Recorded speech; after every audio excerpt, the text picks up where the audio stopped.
Right, in this video we're going to show you how to mount the recovery tracks on the roof of your Land Rover Defender Expedition roof rack. So these are the ARB, what they call Tred mounts, and they've got these quick release mounts. Now I half like these quick release mounts and I half don't like them. I'm working on my own design, but I'm inspired by them, and they just spin around. They're not threaded, these fixings, but if you sort of squeeze them in a certain way.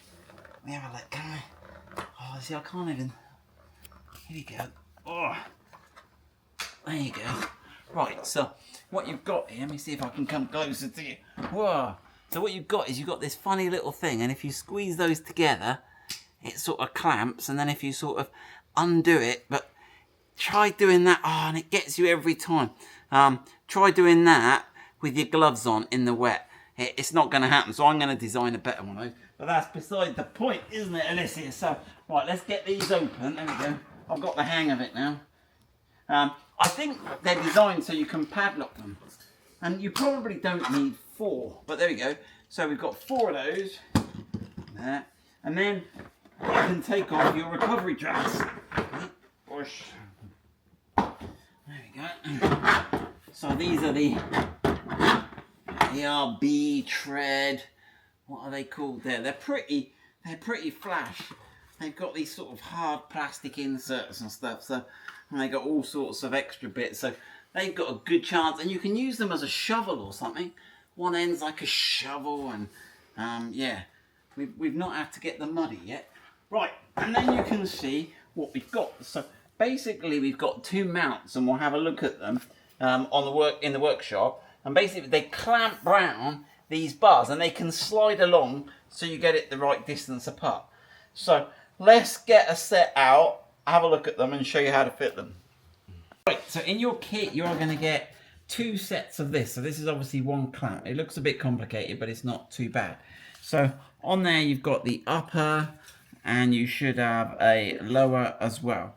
Right, so the upper one is going to have the pins coming out of it, and this forms a base for the pins that stops them rotating.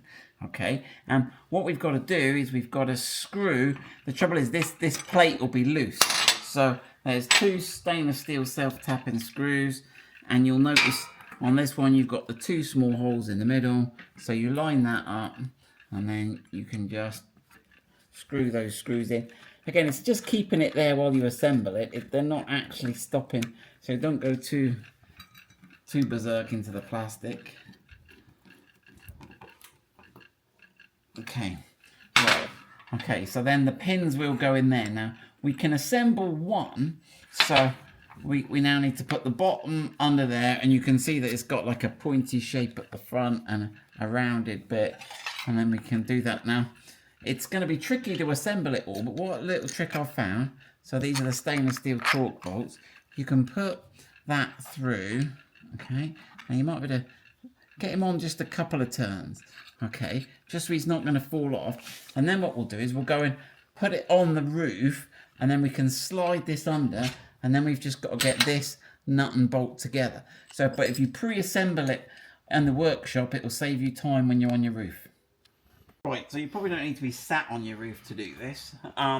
So let's get this on. Right, so the pointy side goes to the front of the car, remember, for the aerodynamicness. Get that up, and then you can swing that top one up over. Okay, and I can put the bolt up through. I can find it. Okay, through there. Now obviously you can't spin this all the way down, because at some point it's going to get stuck. But then if you push that so it nests into its seat, and then you can tighten up the Torx T30 from underneath. So let me spin those up. Okay. Right, now you don't want to do them too tight like I've done, because you've got to leave it loose so you can work out the exact spacing. So just get it tight enough so you can slide it backwards and forwards. Right, so you should have it so you can move it nicely backwards and forwards. And then if you get one of your waffle boards, and we can get the spacing exactly right. So let's get those front 2 on.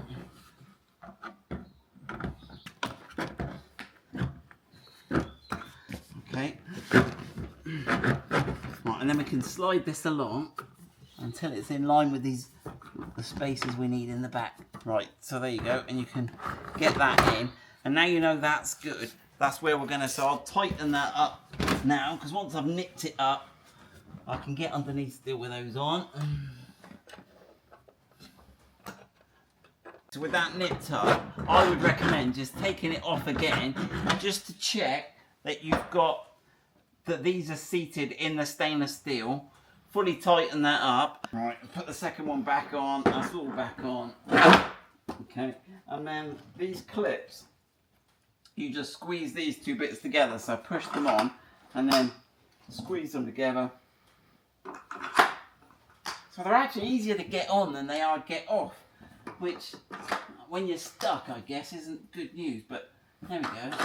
Now I think the idea is that when you snap these two together, you can get a padlock through there, so you can lock them on your car. Now, obviously being on the roof means they are a little inaccessible when you're stuck, but it also means they're out the way. So there we go, there is our waffle board recovery track roof mount solution. We're working on another one for people that want to put them going in the other direction. But for now, that will only work, obviously, if you're getting them parallel with these bars. Good luck with that.